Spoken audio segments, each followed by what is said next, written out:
Pessoal, muito bom dia! Hoje, dia 1º de junho, começando mais um mês aí. Na verdade, se a gente parar para pensar, é o meio do ano, né? Começando o meio do ano e vamos lá para mais um panorama, né?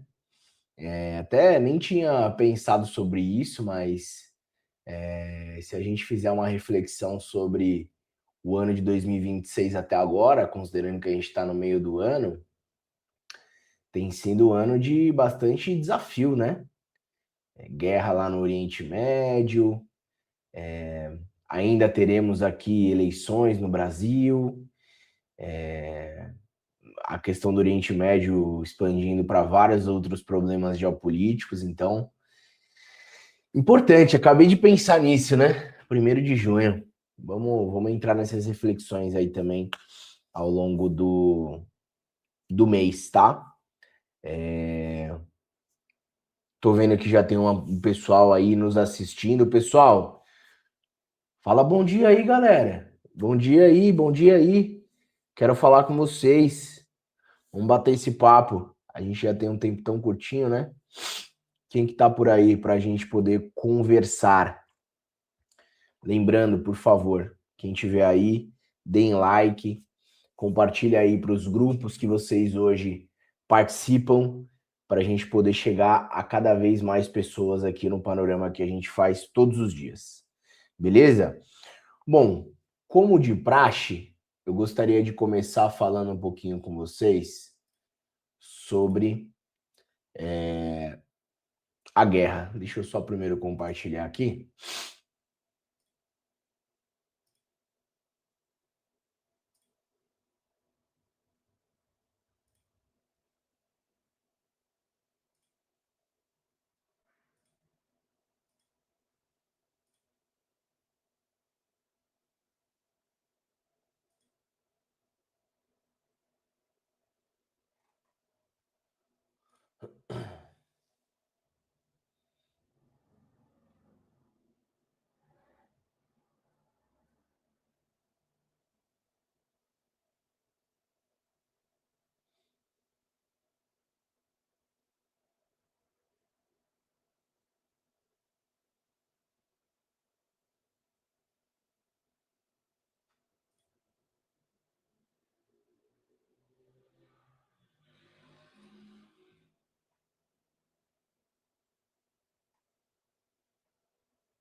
Bom, depois eu atualizo aqui para a gente não perder tempo. Bom, vamos lá, pessoal. Vamos ler um pouquinho sobre as últimas atualizações da guerra, né? Após um fim de semana de nova escalada militar no Oriente Médio e sem qualquer anúncio de acordo entre Estados Unidos e Irã, o mercado tenta entender se foi precipitado ao derrubar o petróleo ou se pode continuar otimista, né? Lembrando que a gente já tem um dia um pouco mais positivo aí para o petróleo, exatamente na direção deste raciocínio. Apesar de forte rally de risco nos últimos dias, o presidente Trump ainda não bateu o martelo sobre o memorando de entendimentos com Teherã, embora as negociações continuem, em meio aos sinais contraditórios vindos da Casa Branca e do governo iraniano. O próprio chanceler do Irã afirmou que as trocas de mensagens seguem em andamento, mas alertou que conclusões precipitadas não devem ser tiradas, enquanto a agência Tasnim informou que Teherã também pretende apresentar mudanças relevantes no texto do acordo. Mais do que isso, assim como os Estados Unidos, o Irã também afirma que está preparado para um eventual fracasso nas negociações. Ao mesmo tempo, Israel ampliou de forma significativa sua ofensiva no sul do Líbano, cruzou novamente o rio Litani e tomou o castelo de Belfort, em sua incursão mais profunda no país em mais de 2 décadas. Netanyahu não apenas elevou a pressão sobre o Hezbollah, como abriu uma nova frente de desgaste nas tentativas de mediação diplomática. E aí é engraçado, né? Esse tipo de ação de Israel dá a entender que eles não querem o fim do conflito, né? É muito, muito contraditório esse tipo de ação. O avanço israelense ocorre justamente quando o Irã passou a defender que qualquer entendimento definitivo com Washington inclua também o fim da guerra no Líbano, adicionando novas camadas de complexidade ao acordo que vinha sendo tratado como relativamente próximo. A ofensiva israelense também aumenta o risco de prolongamento estrutural do conflito regional. O Hezbollah voltou a intensificar ataques contra tropas israelenses e comunidades no norte de Israel, enquanto milhares de moradores deixaram o sul do Líbano após novas ordens de evacuação emitidas pelas forças de defesa de Israel. Outro ponto que chamou a atenção no final de semana foi um endurecimento dos Estados Unidos em relação ao Estreito de Hormuz. Washington proibiu acordos de negociação, quer dizer, de navegação, mediados pelo governo iraniano e ampliou o risco de sanções para empresas e embarcações que mantenham relações com autoridades criada por Teherã para controlar o tráfico na região. Ao mesmo tempo, o parlamento iraniano avançou com um projeto para formalizar a gestão permanente de Hormuz, enquanto a Guarda Revolucionária voltou a afirmar que exerce controle total sobre o estreito e ameaçou reagir a qualquer tentativa de interferência. Na prática, porém, o tráfego marítimo segue longe de normalização. Segundo o Wall Street Journal, navios mercantes passam a cruzar o Hormuz em modo dark, desligando luzes e sistema de identificação para reduzir o risco de ataques iranianos, enquanto militares americanos seguem monitorando discretamente as travessias, mesmo com alguns grupos de petroleiros conseguindo atravessar o estreito, o fluxo permanece muito abaixo do padrão anterior à guerra, reforçando a percepção de que o prêmio geopolítico do petróleo pode ter sido desmontado cedo demais pelo mercado, e é até por isso que a gente vê o petróleo subindo um pouco mais nesse momento. O pano de fundo é especialmente delicado para os ativos globais, porque maio já terminou justamente com forte queda no petróleo, bolsas americanas renovando recordes e investidores operando uma normalização gradual de Hormuz. Bom, todos esses elementos que eles citam aqui mostram que o fato da gente ainda não ter o final da guerra de forma consistente, né, de forma palpável, coloca tudo toda vez muito em xeque. Apesar da gente ter tido na semana passada uma alta significativa para as empresas de tecnologia, o setor tech subiu lá fora 32%, isso é muito significativo. Ainda assim, o conflito que não tem aparentemente algo palpável para acabar, ele traz uma incerteza de médio e longo prazo muito grande para toda a economia, não só para o setor tech, mas para o que eles chamam de economia real mesmo, né? Os setores ligados à economia real, porque a inflação, se o conflito continuar, vai ter um impacto muito significativo. Isso tudo joga contra esse otimismo que a gente viu na semana passada, tanto das techs como também do petróleo. Então, será que vai continuar? O que vai fazer continuar é se a gente tiver alguma coisa mais palpável. Caso contrário, a gente pode ter um recuo aí do otimismo que a gente teve na semana passada. Ainda mais com a realidade batendo na porta, com o calendário econômico que a gente vai ter essa semana, que a gente já vai comentar daqui a pouquinho. Falando um pouquinho de Brasil, a gente teve alguns empresários aí brasileiros eles estão na expectativa de um possível anúncio, né, de tarifas dos Estados Unidos contra o Brasil já nessa segunda-feira, dentro daquela investigação da seção 301, que foi conduzida pelo governo americano. Então esse é um ponto negativo. Com as contas públicas cada vez mais corrompidas, o governo Lula ampliou para 23,7 bilhões de reais o bloqueio de gastos do orçamento de 2026 para acomodar a forte alta das despesas obrigatórias, especialmente com os benefícios previdenciários. Isso também é um ponto negativo. A contenção é um ponto positivo, mas o fato do governo estar tendo que contingenciar é um fator negativo, mostra que a gente está muito ruim fiscalmente falando. Ainda no final da sexta-feira, a Enel manteve a bandeira tarifária amarela para junho. Isso até pode soar como positivo, considerando que a expectativa é que fosse para vermelha. Vamos ver como o mercado vai reagir. E o governo federal também estendeu o alívio e ampliou o pacote de medidas para tentar conter os efeitos da guerra no Oriente Médio sobre os preços de energia e inflação doméstica. O desconto de 0,35 centavos por litro na venda do diesel. Isso também é um fator relativamente positivo, né? Porque o custo do combustível influencia todos os outros produtos, mas se eles estão fazendo isso é porque realmente a situação está cada vez mais complicada e tem uma correlação direta com o cenário que a gente está vendo lá fora, geopolítico. Então, eu vejo mais pontos negativos do que positivos, pensando em Brasil, para o dia de hoje. Vamos ver se isso se concretiza, tá? A gente ainda vai fazer o panorama geral aqui. Depois eu volto para fazer alguns últimos apontamentos. Beleza? Dejair, muito bom dia. Vamos lá. Falando um pouquinho sobre a Ásia, nós tivemos o Xangai fechando 0,27 de queda, Hang Seng 0,86 de alta, Nikkei 0,91 de alta, Kospi 3,68 de alta e o S&P australiano 0,03 de queda.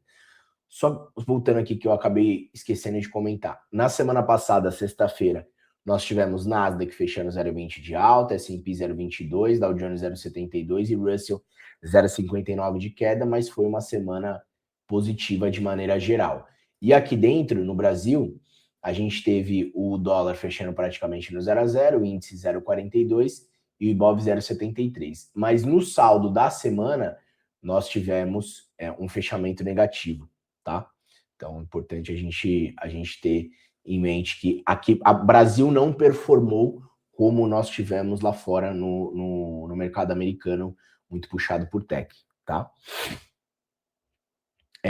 Voltando aqui para a Ásia, vamos dar uma olhada que a gente teve alguns calendários aqui lá na China.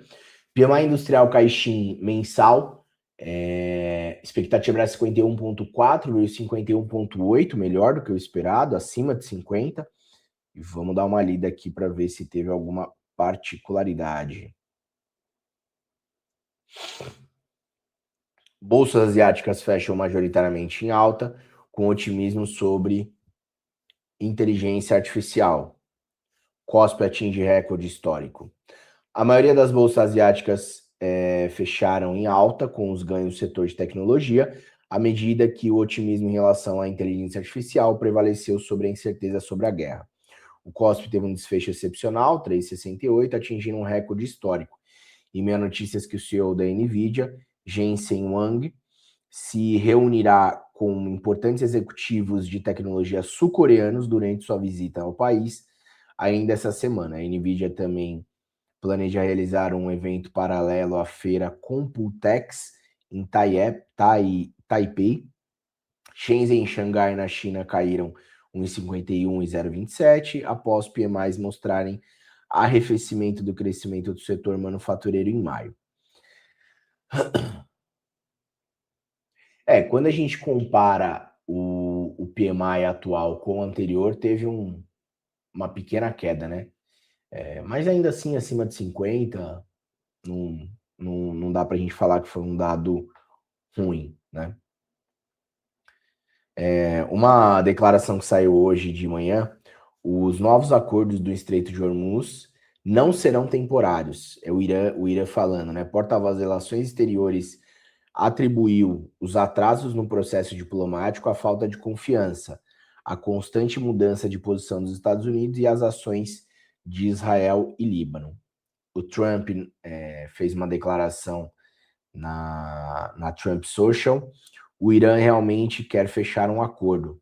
e será um bom acordo para os Estados Unidos e aqueles que estão conosco. Mais do mesmo e nenhum tipo de evolução em relação a esse acordo que o Trump tanto fala. Vamos dar uma olhadinha se teve algum calendário relevante para a Europa. Vendas no varejo da Alemanha, né? Veio menos 0,3, a expectativa era menos 0,4 e o anterior era menos 0,3. Isso é ruim para a Alemanha. Índice de preço de imóveis também não é um dado tão relevante. PMI, aí sim, o PMI industrial alemão veio maior do que o esperado, um pouquinho menor do que o anterior, mas maior do que o esperado. O PMI industrial do bloco europeu veio um pouquinho acima do esperado, um pouquinho menor do que o anterior. E o PMI industrial do Reino Unido veio maior do que o esperado e maior do que o anterior. Taxa de desemprego na zona do euro aumentou bem pouquinho, mas veio em linha com o anterior, né? E um pouquinho acima da expectativa, certo?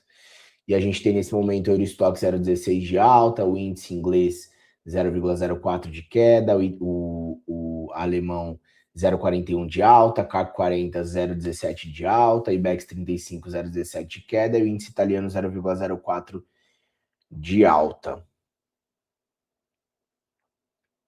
Bolsas europeias operam mistas, avaliando rumos de guerra e dados locais. As bolsas europeias operam sem direção definida na segunda-feira, enquanto investidores avaliam o clima no Oriente Médio e monitoram dados e movimentos dos mercados locais. As últimas violações do cessar-fogo entre Estados Unidos e Irã seguem no radar.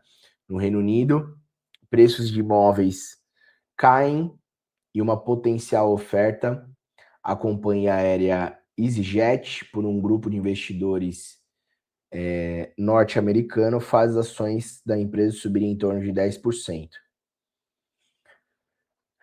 Nenhuma atualização relevante, também bem próximo aí do 0 a 0. Futuro das ações americanas nesse momento mistos, né? A gente vê o setor de semicondutores um pouco mais positivo, de software mais positivos também, mas na outra ponta a gente tem Apple caindo 0,77, Google caindo 0,77, Amazon caindo 0,70, Tesla caindo 1,91. Então, o mapa dentro de uma certa estabilidade, tá? O dólar DX 0,17 de alta, o dólar frente ao euro 0,12, frente ao iene 0,13, frente à libra 0,03 de queda, frente ao dólar canadense 0,26 de alta, frente à coroa sueca 0,47 de queda e frente ao franco suíço 0,37 de alta. O dólar frente ao peso mexicano 0,03 de queda, frente ao dólar australiano 0,13 de alta, frente à lira turca 0,36 de alta, frente à rupia indiana 0,12 de queda, frente ao yuan 0,02 de queda, frente ao range sul-africano 0,15 de alta e frente ao rublo russo 0,75 de alta. Então, o dólar entre os emergentes um pouco mais misto, alguns positivos, outros negativos. Já frente à sexta DX, a gente tem um pouco mais de positividade, né? Os Treasuries, T2 subindo 0,52, T10 subindo 0,11, só o T30 caindo 0,26, um pouquinho mais forte os Treasuries, né?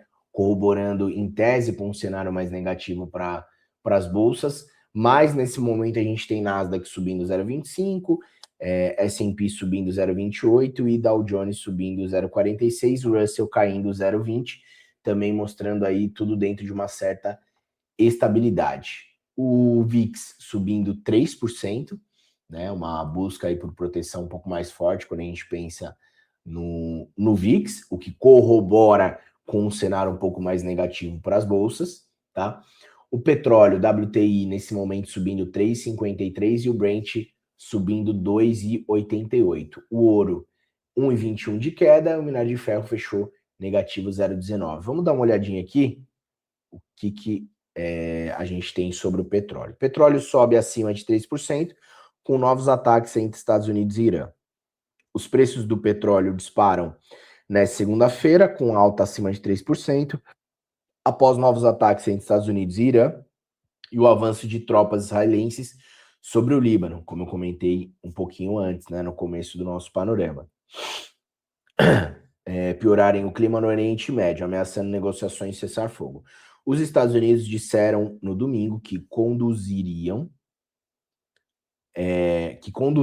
ataques de autodefesa, enquanto a Guarda Revolucionária Islâmica do Irã declarou na segunda-feira que sua força aeroespacial tinha como alvo uma base aérea dos Estados Unidos. Qual a novidade? Um ataca o outro, fala que está negociando, mas continua atacando, não entra em consenso nenhum sobre as negociações, e aí a gente vai para fevereiro, março, abril, maio, junho, acho que vai já para o quarto mês de guerra, né? Acho que junho, final de junho vão dar 4 meses aí de guerra. Isso que ia ser coisa rápida, né? Trump falou que ia ser rapidinho. Mas beleza. Criptoativos nesse momento majoritariamente em queda, né? Bitcoin 1,70 de queda, Ethereum 1,93, Cardano 2,66, Solana 2,25, Tether 0,02 e XRP 2,77 de queda. Aí a gente tem o calendário econômico da semana, muito importante a gente poder destrinchar. Deixa eu só ver uma coisinha aqui.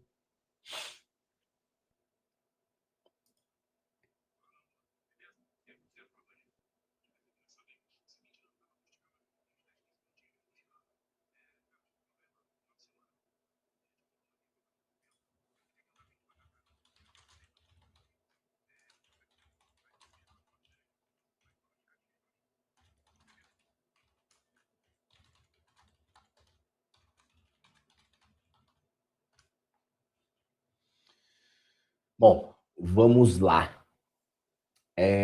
Calendário para esta semana. Já falamos sobre o PMI da China, que veio um pouquinho menor do que o anterior, mas um pouquinho maior do que a expectativa. Para o dia de hoje, nós temos PMI industrial, o industrial ISM, então o industrial vai sair 10h45, o ISM vai sair 11 horas. E só. Para hoje é isso. Daqui a 36 minutos tem o discurso do Waller. Vamos ver o que ele tem para dizer. Lembrando que a maior parte dos Fed Boys, né, que a gente tem acompanhado as falas, já trazem um pouco mais de pessimismo sobre o cenário, o receio da continuidade da guerra, pressionar cada vez mais a inflação.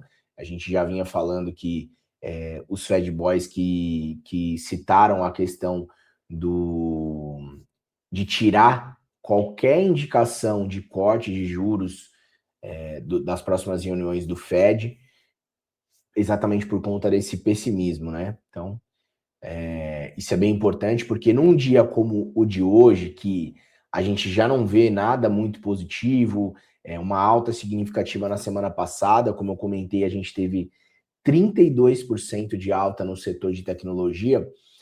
Falas ruins, dados ruins, podem começar uma queda um pouco mais significativa, já precificando a expectativa da semana, tá?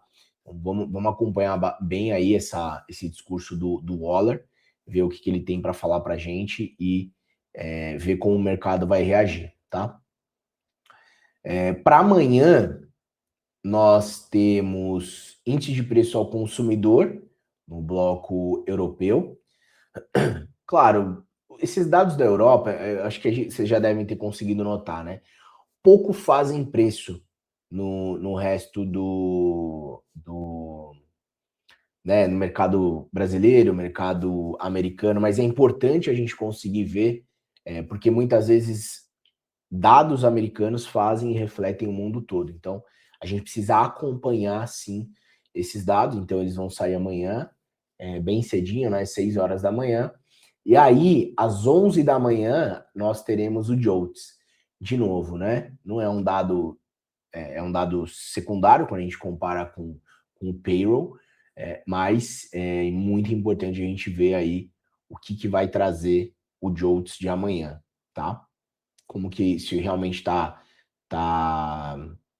o mercado americano está conseguindo gerar novas vagas, né? E outra coisa importante a gente conseguir interpretar, que é uma discussão que eu já trouxe aqui anteriormente, o mercado de trabalho americano, ele está passando por uma transformação, considerando o advento aí da inteligência artificial.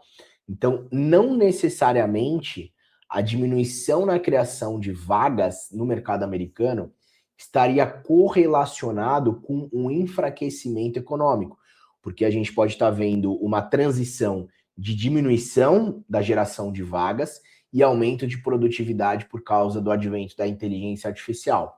É uma discussão ampla, né? É difícil você conseguir realmente pegar, né? Se realmente é isso que está acontecendo, né? É isso ou realmente é o enfraquecimento?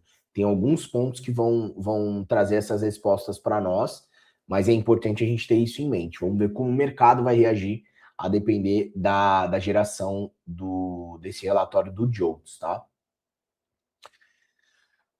Quarta-feira, alguns PMIs no bloco europeu, PMI da Alemanha, PMI do bloco europeu, PMI do Reino Unido, atividade industrial na Europa como um todo, vamos acompanhar. E aí a gente tem outro PMI, a gente tem até o PMI aqui no Brasil, produção industrial no Brasil, então agenda bem interessante na quarta-feira. E aí, PMI do setor de serviços nos Estados Unidos, que é um dos mais importantes, considerando que a economia americana, a base dela, né, atualmente, é voltada para serviço. Então, o PMI do setor de serviços tem muita relevância lá fora e a gente precisa ver como que ele está performando aqui. Até, eventualmente, um PMI de serviços pode, né, não estou falando agora, né, meio polêmico, né, a gente pensar nesse formato, mas a depender do quanto essa discussão da transferência de produtividade, né, da geração de vaga de emprego para, de fato, a expectativa com a atividade de serviço esteja acontecendo, a gente pode ver um reflexo até mais significativo no PMI de serviços do que no payroll. Não para agora, mas quando a gente tiver, de fato, um consenso maior em relação a isso, tá? Então, vamos abrir aqui que eu fiquei curioso como que tem performado nos últimos meses, para a gente ver aqui o PMI de serviços. Ó, em maio nós tivemos um PMI aumentando, né? De 49,8 para 51. Então, maio foi quando a gente teve, né? 5 de maio a gente teve o primeiro passo para cima de 50. Lembrando que nos PMIs abaixo de 50 mostra uma desaceleração, né? E acima de 50 mostra uma aceleração em relação ao dado dos PMIs. O do dia 21 de maio, a expectativa era 51,1 e veio 50,9. Menor do que a expectativa e menor do que o anterior, mas ainda assim acima de 50. E para agora a gente tem expectativa de 50,9 e o anterior também foi 50,9. Vamos ver se a gente consegue manter aí, né, esse 50,9 e vejo como positivo, tá? Essa atividade aí para 50,9. O ISM não manufatura também é importante, vai ser às 11 horas da manhã. Estoque de petróleo, é uma agenda bem carregada. Livro bege é importante a gente poder acompanhar. Depois eu comento também um pouco mais sobre a expectativa do mercado em relação a esses dados, né? A gente vai trazendo tudo isso durante a semana. Quinta-feira vai ser feriado aqui no Brasil, mas nada muda lá fora. Então, no bloco europeu, a gente vai ter ainda PMI de construção, tanto no bloco europeu, quanto na Alemanha, tanto quanto no Reino Unido, vendas no varejo do bloco europeu.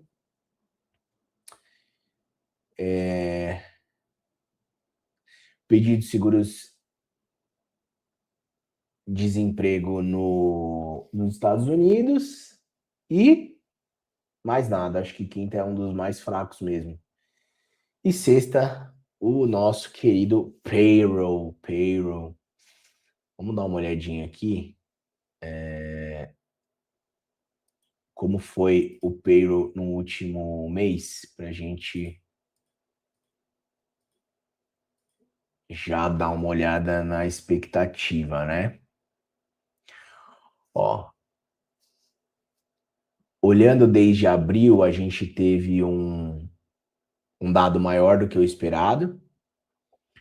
Esperado era 65 mil, veio 178 mil.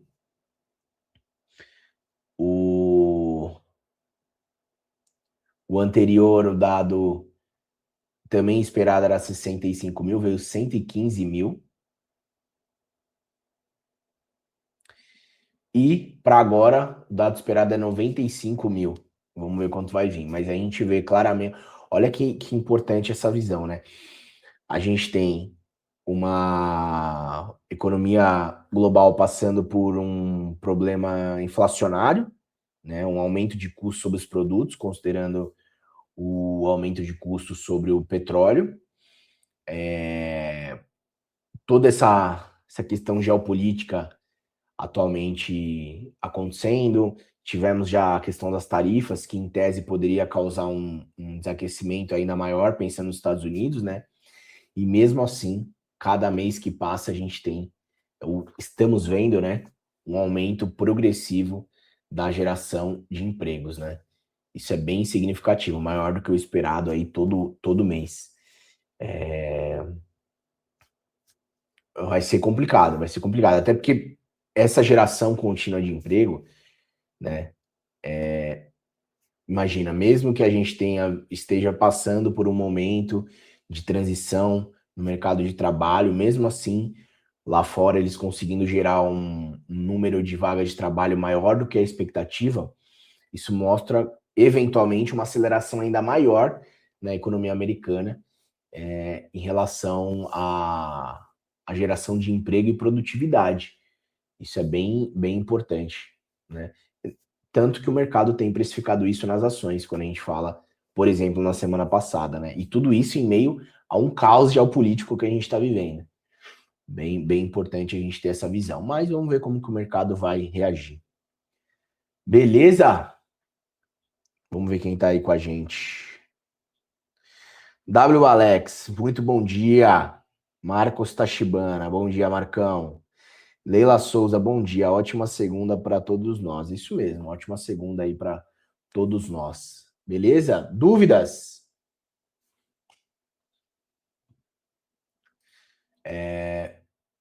Só fazer então uma breve conclusão aqui de tudo que a gente conversou. Para o dia, claramente a gente tem mercados mais estáveis, com um viés um pouco mais negativo, tá? Apesar de a gente ter, nesse momento, bolsas um pouco mais positivas, tanto no bloco europeu quanto nos Estados Unidos, o viés com um VIX um pouco mais alto, né, 3,14 nesse momento, com o Treasury um pouco mais alto, o viés, na minha interpretação, é um pouco mais negativo, tá? Agora, não tem um direcionamento para o dia, a gente precisa aguardar aí, ver se o mercado vai tomar algum corpo para dar alguma oportunidade para nós, tá? A expectativa para a semana é muito boa, então o mercado para o dia pode ficar um pouco mais lateral ou acentuar um lado um pouco mais negativo, beleza? Essa é a ideia que eu tenho para o dia, mas de novo, vamos ter que aguardar. Bom, pessoal, vamos falar rapidamente aqui para quem ainda não conhece o Diário do Trader, é a nossa plataforma de análise de performance. Do lado direito da telinha aí vocês têm o QR Code, tá? Podem escanear, cadastro gratuito por 30 dias. E o que é o Diário do Trader? É a nossa plataforma de análise de performance, onde você consegue conectar a sua conta B3 para não precisar importar diariamente as suas operações. E uma vez você conectado à nossa ferramenta, você faz um acompanhamento, né, 360 da sua performance. Então, raio-x detalhado, onde de forma muito objetiva você consegue entender onde você está acertando e onde você está errando. Você também consegue inserir análises personalizadas por operação, ou seja, qual estratégia você está utilizando, como você se sentiu em cada operação, e essas informações dentro do DT vão trazer uma visão por janela operacional, por várias visões diferentes, para você conseguir montar um plano de trade direcionado para corrigir esses erros, tá? E aí você recebe também todos esses insights diariamente no seu panorama. Aí no panorama a gente tem o saldo da semana, o saldo do mês, as janelas que você deve ou não atuar para aquele determinado dia, para aquela determinada semana, por hora. É muito completo e já ajuda muito o trader a evitar os principais erros que vão fazendo a sua performance cada vez ser mais drenada no resultado negativo. O painel de highlights é o painel onde a gente tem vários insights que você já consegue de forma bem objetiva e traduzindo em ações para dentro do seu plano de trade, tá? Você tem controle de assertividade e relação. Então, quando você coloca suas operações lá, você tem uma relação de risco-retorno médio. E baseado nessa relação de risco-retorno médio, a gente consegue visualizar quanto você precisaria ter de assertividade para conseguir ser rentável. E aí você pode ajustar ou o risco-retorno das suas operações ou o percentual de assertividade. Aí, baseado na sua técnica, você tem que tomar essa decisão. Análise de payoff médio, então por janela operacional, qual o risco-retorno médio das operações que você faz, e aí isso já ajuda dentro da estratégia que você utiliza, porque se a sua estratégia precisa de um risco-retorno de 2 para 1, por exemplo, você consegue ver quais janelas te permitem ter esse tipo de risco-retorno e focar nessas estratégias dentro dessas janelas operacionais. Isso ajuda demais a você cada vez performar melhor dentro do mercado. Integração com a B3 eu já comentei, e para alguns planos a gente consegue fazer uma mentoria com o trader, né? Eu mesmo me conecto, a gente faz um plano de trade baseado no seu histórico operacional e já consegue visualizar muito, muito as melhoras dentro do seu resultado. Beleza? Dúvidas, pessoal? Bom, 9,9, vamos dar uma olhadinha aqui como foi a abertura em Brasil. Abertura com o dólar um pouco mais negativo, né? Bolsa um pouco mais positivo. Não consigo enxergar uma continuidade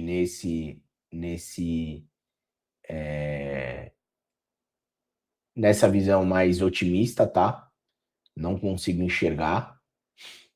Claro que o mercado, quando a gente olha num período um pouco mais alto aqui em Brasil, né? Um período um pouco maior, se a gente pegar, por exemplo, aqui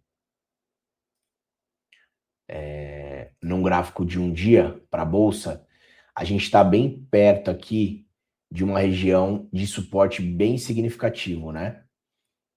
Desde janeiro a gente teve aqui essa região, pode trazer bastante complicação, né? O mercado ficar mais lateralizado, basicamente como ele ficou aqui. Precisamos ter algum trigger, né? Algum trigger que traga uma motivação maior, né? Ou para ele voltar a buscar aí as máximas, ou para ele romper e perder essas regiões. Não consigo ver ainda nesse momento esse trigger, né? Cada vez mais que chega a próxima eleição, fica mais obscuro aí, mas eu acredito ainda que a gente vai ver um cenário um pouco mais negativo para a Bolsa, a não ser, claro, que aconteçam novas coisas positivas, né? Mas, de novo, semana passada a gente teve uma performance muito boa lá fora, setor de tech subindo 32%, e a gente não performou bem por aqui. Então, vamos ver se isso vai continuar, tá? Não consigo estar otimista nesse momento para o Brasil, vamos aguardar, beleza? E também a gente está vendo para o dia um cenário um pouco mais negativo para o dólar, né? Dentro da estabilidade, mas dentro do DX aqui levemente positivo, e entre os emergentes, estável. Né? Alguns positivos, outros negativos. Vamos ver o que reserva aí para o dia. Beleza?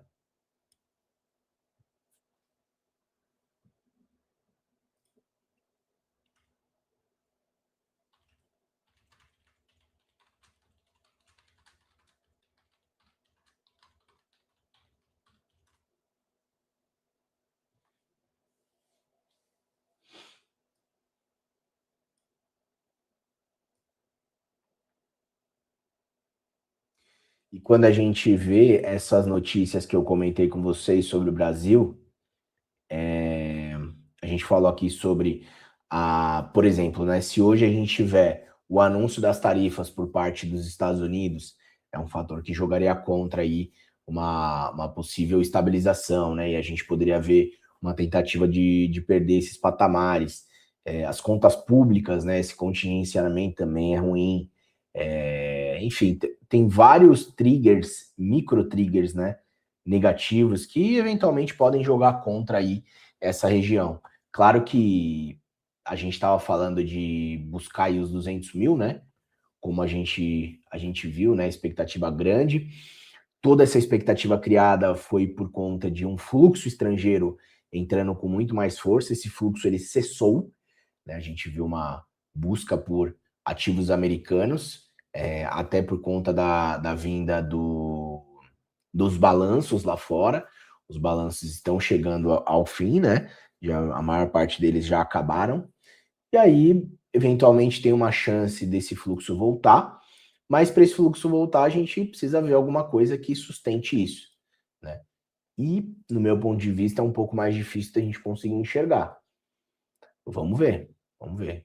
Muita falta de motivação positiva, né? Eu consigo ver mais triggers negativos do que positivos, né?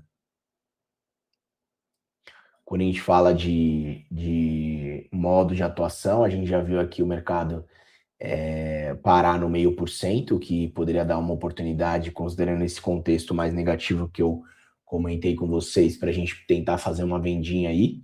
Estava aqui fazendo o panorama, não tive essa oportunidade. No caso do dólar, eventualmente, 0,5%. Vamos ver. Não sei nem se vai chegar até lá, né? Essa região aqui da mínima do dia anterior também acaba trazendo um pouco mais de chance para a gente, viu?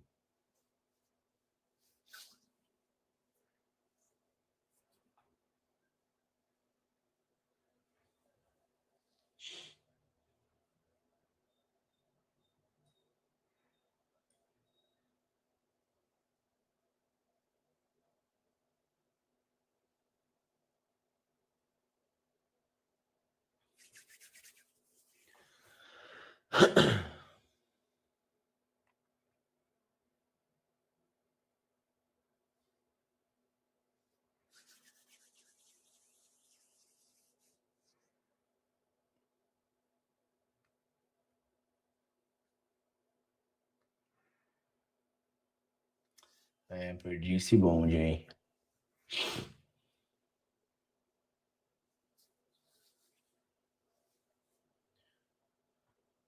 Olha o mestre aí. Fala, Crisão. Eu não te ouço. Não sei se sou só eu.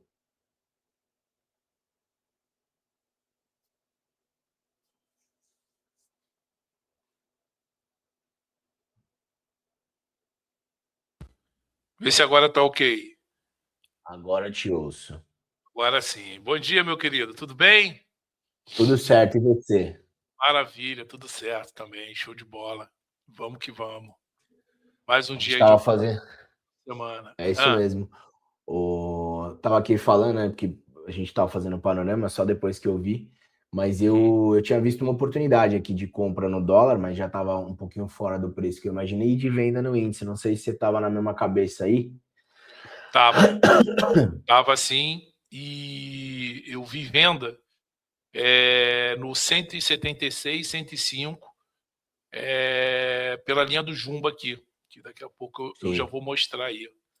Muito bom. Qual é a letra do dólar aí? O N26. N26. Isso. Isso aí, N26. Beleza. Maravilha. É isso, meu querido. Vamos que vamos. Mais um dia. Vamos lá. Muito obrigado, Cris. Um ótimo dia para você, um ótimo dia para todo mundo que está nos acompanhando. E, pessoal, não esqueçam, essa semana a gente tem uma expectativa muito boa com o calendário, então vamos com calma aí que tem muita coisa para acontecer, beleza? Verdade. Primeira Forte semana abraço, aí. ótima semana para todos. Valeu, Fernandão.